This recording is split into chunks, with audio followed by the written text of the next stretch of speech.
Good morning. Good morning. How are y'all doing? It's Casey from Casey's Tape.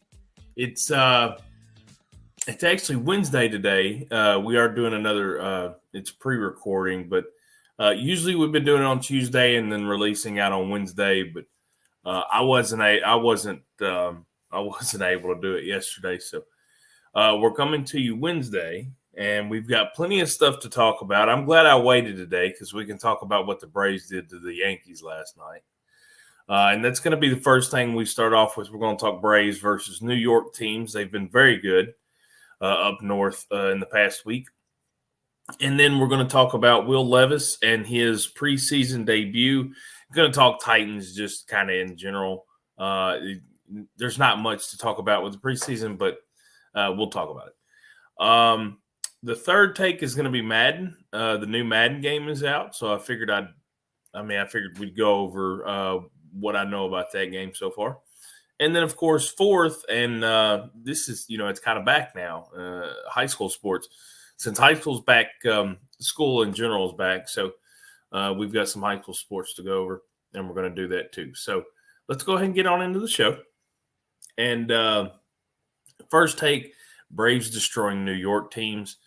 The Mets did get one. They held off a late Braves comeback attempt that was late last week.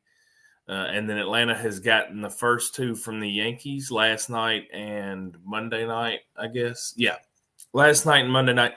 Monday, they just kind of destroyed them, I think 11-3. And then last night, I think Marcell Ozuna hit a first inning home run, and then Ronald Acuna hit a home run in the fourth, I believe. Braves won 5-0. Allowed only one hit. The Yankees' quadrillion-dollar roster could only muster one hit against world beater Bryce Elder, who throws 90-mile-an-hour two-seamers, Kirby Yates, and A.J. Minter. So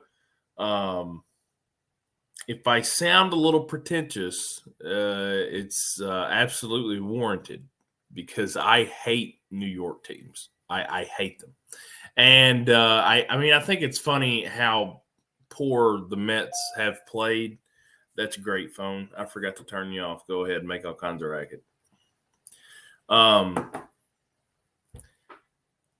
I've really enjoyed watching the Mets kind of, fall on their face this year. I saw another post the other day that had a picture of Scherzer and Verlander on one side, and then it had a picture of probably a host of Atlanta Braves players, 7 or 8 of them, Strider and Acuna and Albies and Riley and all this, and Olsen. And those two players for the Mets who no longer play for the Mets, by the way, Verlander and Scherzer were both traded. I almost called them Verzer. Doesn't matter. But those two individuals cost the Mets $83 million. Whereas the 7 or 8 individuals, and I just named off a few of them, for Atlanta was $79 million. So watching the Mets fail so miserably this year has been really rewarding. I guess in general too, the last few years they haven't been what they expect to be, and that's made me happy. So that, and then of course Braves don't get the chance to play against the Yankees all the time or a lot in general, but always a good battle. The Yankees are a good organization. They know how to win. They've got good players. But I don't like them either. I'm still mad about 1996. That was the Braves World Series. Regardless, can't cry over spilt milk or whatever the old saying is. Beating up on the Yankees is, again, it's very rewarding. But Yankees fans, I got to tell you something. And you already know this, but you're not the class of the AL East. And in fact, I know the Rays started out like 30-0. That's an exaggeration. But the Orioles are the best team in the AL East. And I think the Blue Jays are the second best team in the AL East. Boston had a little bit of a hot run there, but New York, I don't think you're going to make it into the playoffs. Even if you did, I mean, it'd be tough to run through the American League because you got Houston's pretty good. The Central teams, nobody out of the Central is going to be very good, but that doesn't matter. We're probably going to go ahead and go to the second take before I start talking about American League Central teams on the Braves destroying New York teams segment. So, Braves, again, haven't been pitching-wise since the All-Star break. They had not been one of the best teams in baseball. But over the past 2 weeks, they've got one of the better ERAs as a team. It's good. It's good to see the pitching kind of wake back up. It's gonna have to for the Braves to be World Series winners, I believe. So it's good to see the pitching wake up. The offense never faltered. Never kind of went away. Even hit 2 home runs Tuesday night. But 5 runs. They're averaging 6 runs a game, best offense in baseball. The highest slugging percentage ever. Per the TBS report the other day, TBS broadcast, no Major League Baseball team has ever had a slugging percentage above 500. That's not me. That's per the TBS broadcast. No Major League Baseball team's ever had a slugging percentage above 500. And the Atlanta Braves are currently at like 505. So offensively, maybe not the best team, maybe not the best season, but one of for sure so far. Hopefully they continue that because it's been really fun to watch. As a Braves fan, it's been really fun to watch. And I'm sure even some of you folks out there that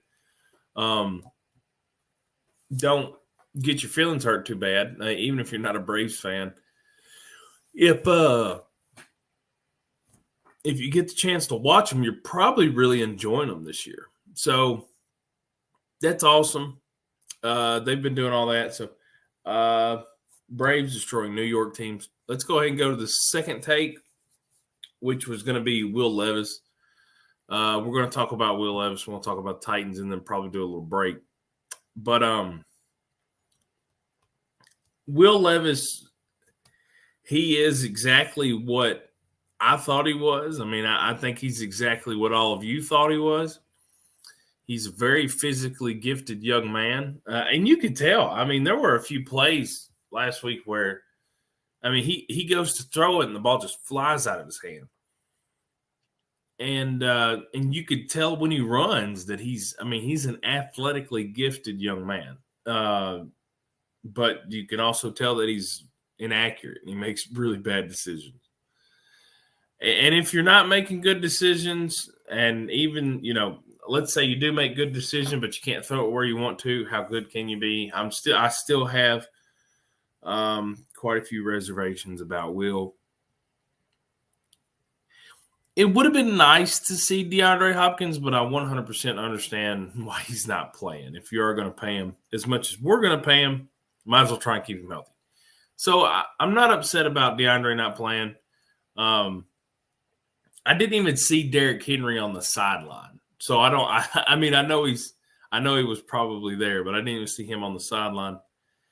I forget where Tennessee's playing this week. But Will Levis is what we saw at Kentucky. I mean, just, long story short, he's a very gifted, talented individual. And, kind of the same thing that Malik Willis was or is, which Malik, by the way, I didn't think played all that bad. He did have one interception on a ball that was threw really high. Excuse me. I don't know what's wrong with me right now. Malik had one pass that was really high. Will had one pass that was really bad that got intercepted late.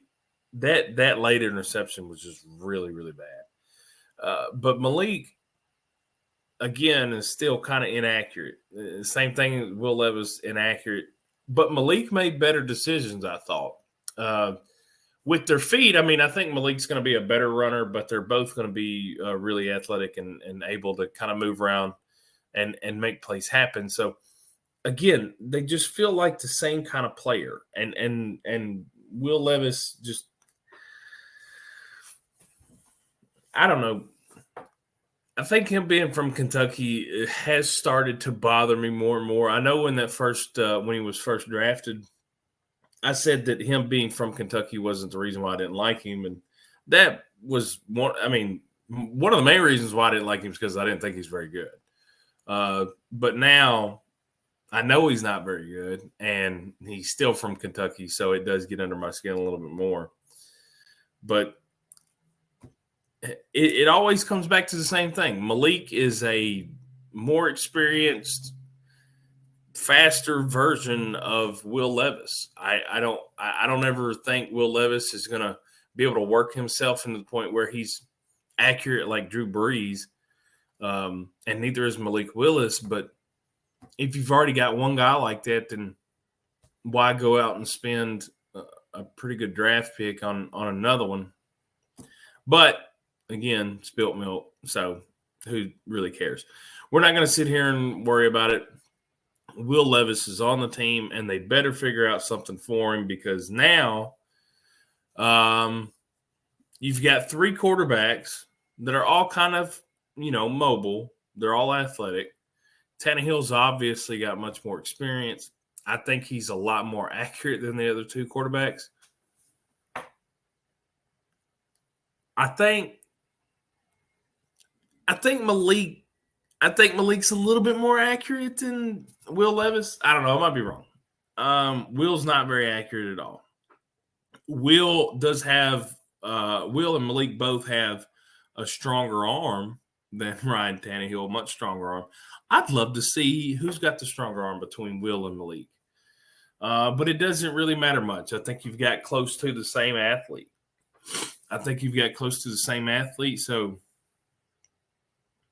I don't know. I tell you something else I didn't like, the going back and forth between quarterbacks.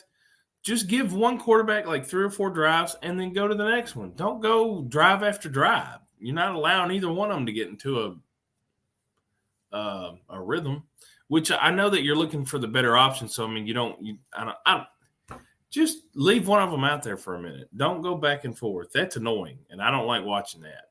I will say on that note, though, Mike Vrabel did he allowed one of his assistant coaches to coach the football game, and I thought that was pretty neat. I thought that was pretty cool, especially with it being a preseason game in Chicago. It's not like a huge deal, but I thought that was pretty neat from Mike Vrabel.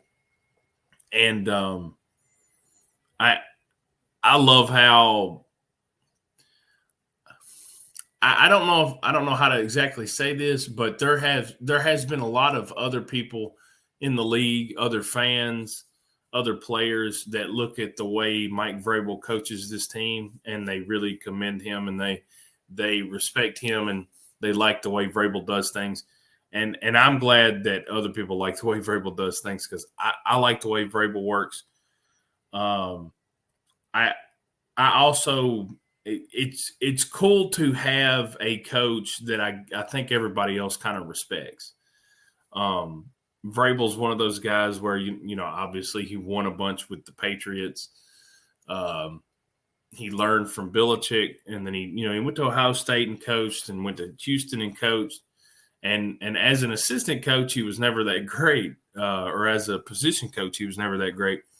But since coming to Tennessee and taking over as head coach, I really like the mentality and the identity of this team, and I like the fact that Mike Vrabel's the head coach of the football team that I like because I like Mike. I like some of the decisions he's made, the way he goes about doing things, and this is just something else that I think kind of shows why he has the respect of his peers and the players around him. So, like I said, I thought that was cool from Mike Vrabel. Will Levis did not look accurate, but him and Malik both threw an interception. I think you've got two mediocre quarterbacks right now. I told y'all you needed to give Malik Willis 2 years, and Malik needs this year, and then he would have been fine to start next year.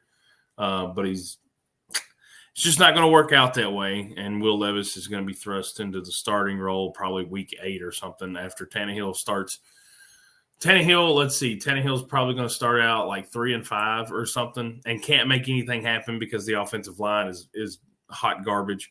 And then they're going to make a quarterback change, and it doesn't matter which quarterback comes up, but the new quarterback's going to come in, and he's not going to look any better because he's not accurate and doesn't know what he's doing, and the offensive line isn't blocking, and it's going to make that young man look like a really bad quarterback. So I can already tell what's probably going to happen this year. Hopefully I'm wrong. So, yeah. That'll be it. I think we're gonna go to a commercial real quick. Then once y'all get back, we're gonna talk just a little bit of video games, and then we're gonna talk some high school sports. So y'all come right back.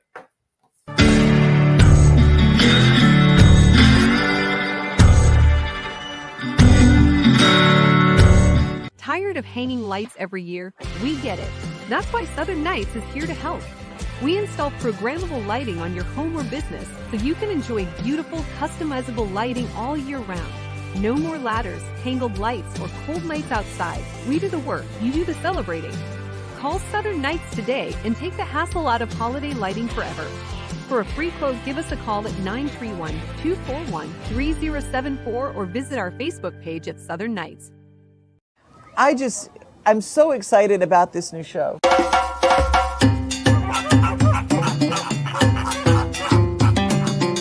Dino Trek is back again this year. It's bigger than we've ever had it before. When they're about 5 months old, we'll start seeing them sticking their head out of the pouch, or you might see a foot come out or a tail. It's like an Airbnb for Joey's.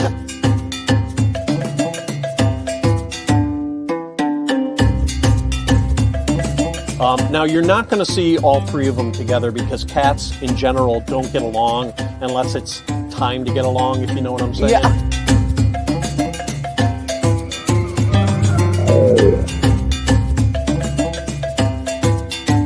Lions and tigers and bears. Oh, yeah. my. Well, we're 2/3 of the way there.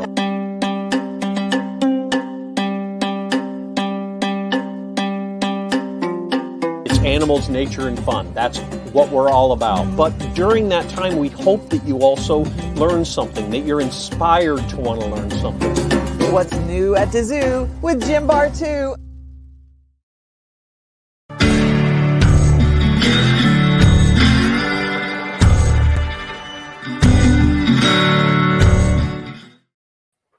Well, as mentioned before, Madden 24 is out for pre-release. I think it comes out Thursday night at midnight for everybody else, or Friday morning, however you want to call it. I will say the servers were down last night, so EA Sports, I hate you. But I guess it was good for me because it made me go to bed earlier. But I'll be honest, I've played a little bit of the new Madden. Superstar mode is fantastic. For those of you that used to play the old Maddens and really like Superstar mode, it's really good. I like the fact that they added it back this year because I'm assuming, and I hate to assume, but next year I'm assuming that EA Sports is going to bring back the Road to Glory player, the Superstar player mode for NCAA football. So I'm assuming they're going to bring that back, kind of opening that that doorway for the college player to be imported into Madden. I'm assuming that's going to be the case. I hope that's going to be the case because I really like this Superstar mode. Of course, I played a little bit of franchise too. And both modes really have a lot going on in them. There's a lot of mini games, a lot of different ways to improve, a lot of different things to do from week to week, from game to game, which was severely needed. For those of you that care, I know some of you are going to watch this right now and you haven't played a video game since Tetris, and that's okay. Just sit here and enjoy it for a minute because I'm going to talk to everybody else that's watching. For those of you that do care about Madden, I realize that it has been a long 6 years. The last 5-6 years have been terrible when it comes to EA Sports and Madden. I am not promising you that this game is going to be any better. What I will promise you, though, is that for the first 2 days since this game came out, I think it was Monday night. It was Monday night. Since it came out on Monday night on pre-order, it has been kind of fun to play. I'm not going to sit here and tell you that it's, Madden 05 or Madden 04 or Madden 11. I'm not going to sit here and tell you that it's comparable. I don't even think that's a word. I'm not going to sit here and tell you that it's comparable to some of the old great Maddens. What I will tell you, though, is that from, just playing it for the first 2 days, man, I think it's better than the last 5 or 6 years anyway. I think it's better than those just from a very brief time of playing it. But definitely an encouraging first 2 days of playing Madden. I would love to go play it now, but it's too busy. School's back in session. There's sports being played. I got stuff to write up. And I think that kind of tells you. I mean, I'd love to be playing Madden right now. I think that tells you enough. It tells you that the game is at least a little bit better. That like I said, the servers did go down for a minute last night. They had to do some server maintenance. That was kind of annoying. But definitely an encouraging sign from EA Sports and Madden so far. The gameplay feels pretty good. The screen is tearing sometimes. I think maybe that's a PS5. That may be my PlayStation issue, so I'm not going to blame that on Madden. But I really think I'll be honest. I think I really like the new Madden. I think I really like it. I think that next year when we get college football back, when you can integrate the two games together, you can build draft classes. You'll be able to do superstar mode, hopefully start in high school like we did with the last college football. It gives me some real optimism. It really does. Because, ever since they announced that NCAA was coming back, NCAA football was coming back, I was kind of worried because those Maddens were garbage. And they were. I know that. You know that. Everybody else that played them knows that. But after just 2 days now, So, I'll let you know next week if I'm still feeling this way. I might be pissed off by then. But it gives me optimism for the new game, the new college football game, which we're all waiting on. And when it comes out, I'm taking a week off of work next week. I got to next year. I got to tell my boss this, but usually the NCAA game comes out late July, so I'm going to take a week off next year, whenever the NCAA football game comes out, and then I'll let y'all know about it then. But it gives me some real optimism. I think it could be great. I think it's going to be a lot of fun to play. So we're going to go ahead and go to the final take, which is high school sports. Only got a few minutes here, and I actually got a little bit of stuff to go over. Of course, volleyball season starts this week. Soccer starts this week. And those two sports have been playing some preseason stuff over the last 2 weeks. But the big one, high school football. High school football is back this Friday. Wherever you are in the great state of Tennessee, there will be a college football game. I'll, of course, be in Charlotte for the Dixon Creekwood game. Sycamore will be at home against Kirkwood, a team out of Clarksville. They're kind of new. They're actually really new. They're brand new. Cheatham County Central is going to be on the road at James Lawson High School. That's a new school in Bellevue, which is also very neat. I think that's kind of cool that Sycamore and Cheatham are both playing brand new teams. Harpeth, however, is playing one of the older schools in the area. They will be traveling over to White House Heritage and will be playing the Patriots. I think all three Cheatham teams have a really good chance to get a win this week. You got two schools playing against brand new teams. That was an important email. Sorry. So you've got two teams that are playing against two brand new schools. Those teams don't really know what they're getting into because those new teams are going to have a way of playing, a style of playing that they're not really familiar with yet. But I'm going to take the teams that have been playing together already. I think that does help the Cheatham teams. Harpeth is playing a White House Heritage team that finished 2-8 last year. I think they weren't very good, so I think Harpeth has a really good chance to win. Over on the Dixon side of things, it is the game of the year, and this game for most folks here in Dixon, I think this game it's a symbol, and it's a symbol for a lot of things. First of all, because this is such a tight-knit community, and a lot of folks are like me, and you've got quite a bit invested in both schools. I graduated at one. I am an assistant bowling coach for Creekwood, and I graduated at Dixon. Of course, I cover both schools. There are a lot of people in this town that maybe they've got a kid that goes to one school and they went to another school, or for some reason they care about both schools. And so this game is always, this Dixon Creekwood football game is always now it means a lot. I mean, it means a lot to the kids that play it, the coaches, and there are some fans that are, they hate the other side, real diehard people, and I get that. That's fine. Nothing wrong with that. But most everybody just looks forward to this game because it kind of symbolizes that the rest of the year is on the way.